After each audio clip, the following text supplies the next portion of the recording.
Hey everyone, Thornton here, and as most of you know, we got the brand new Ubisoft game Skull and Bones. However, it has been a commercial flop, and a commercial flop for $70. And that has a pretty surprising issue. We're gonna go over why exactly Ubisoft failed with this game, but also how are these AAA studios continuing to fail when we're getting new games like Power World, The Finals, and Helldivers 2 made by non-AAA studios for half the cost, and they're absolutely the better games out right now. We're gonna go over all of that, but without further ado, let's jump into the many problems of Skull and Bones. So I've been a gamer for pretty much my entire life. Ever since I was 5 years old and my dad brought home a floppy disk with Doom on it, I have been pretty heavily addicted. And I've noticed a lot of things in the up and down industry, and things go really good and things go really bad and being let down, but then also being absolutely overjoyed when a fantastic game comes out. And one of the biggest disappointments in recent memory is the launch of Ubisoft's highly anticipated title, Skull and Bones, and it kind of gives us a state of the video game industry and where it's going to be going in the future. And I'm pretty excited to actually talk about this. And first thing I want to say is I absolutely loved Assassin's Creed Black Flag. It was one of my favorite games. I played the first two Assassin's Creed, didn't really care to finish the American Revolution one. I don't know, just couldn't get into it. But then I got into the pirate one and I was like, this is everything I've ever wanted from a pirate game. Yet somehow the same studio with like 15 years of technology to build on just completely flopped it. Now, Skull and Bones was originally introduced to the public with a ton of fanfare during Ubisoft's E3 2017 presentation. And it basically was going to be building off of Black Flag. It was going to give players the chance to become pirate captains in the golden age of piracy. This was exciting. We had already seen what they were able to do with Black Flag, as I mentioned. However, as years passed, the game's development had a ton of hurdles. This thing kept getting delayed over and over and over again. And one of the biggest, most glaring issues apparently with the game is the fact that it has very dated graphics and lackluster facial animations, which has gotten a lot of criticism from both players and reviewers alike. Now, one of these is probably due to the fact that because the game was in development for so long, it just eventually got outdated with whatever engine or products they were using to make the game. And normally I'd be like, okay, you know what? Things happen in development, but Ubisoft actually claims the game being of quadruple A quality. And when you do comparisons to his predecessor, like Assassin's Creed Black Flag, believe me, it's gonna come up a lot. It revealed a lot of shortcomings that players were disappointed with. Because there's a huge issue with the marketing of these AAA studios,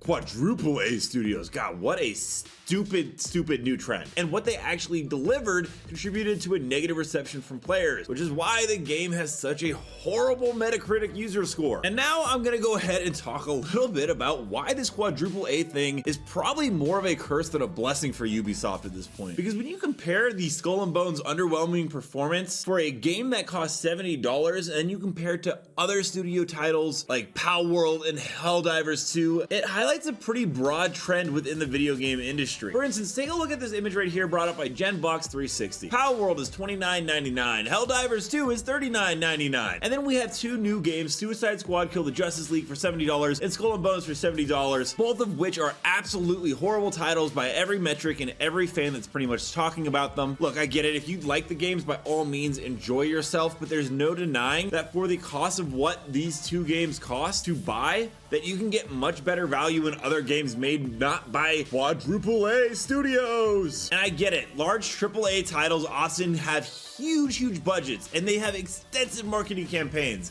and their success is not always guaranteed. However, smaller studios get to be a lot more innovative with their ideas, and they often go in new ways. For instance, Black Flag was very actually innovative in terms of its pirate simming back in the day, but when they got it to commercialize, it just became literally, how can we go ahead and make this as streamlined as possible to make the most amount of money without adding the most amount of stuff into it. And this is basically where companies are starting to prioritize short-term growth over long-term stability. How can you bang out the quickest buck in a video game? And then this leads to the subsequent layoffs across various studios, which, you know, does reflect a little bit of the broader economic trends and challenges within the video game industry, but I'm not really going to get into that because that's not the point of this video. The industry is incredibly resilient, and the ongoing creative achievements and the need for a sustainable business practice and focus on meeting players' expectations is always going to be the first and foremost important thing. I don't know if it was the introduction of microtransactions or if it was later on the introduction of live service model games, but it's clear that the AAA studios have lost their way, are not putting out quality content, whereas other studios like Larynx with Baldur's Gate 3, Pocket Pair with Power Worlds, and Arrowhead Studios with Helldivers 2, and even Embark with The Finals are being much better with their player base and making better quality products. And yes, I do know Baldur's Gate Gate was a full price title, but you cannot tell me that you did not get your value in that game. Let me know your guys' thoughts down below. Do you have any expectations for AAA games so you still get them regardless, or do you wait a little while now and are you enjoying these other games that do not cost nearly as much? And as always, thank you for watching, and I hope to see you in the next video.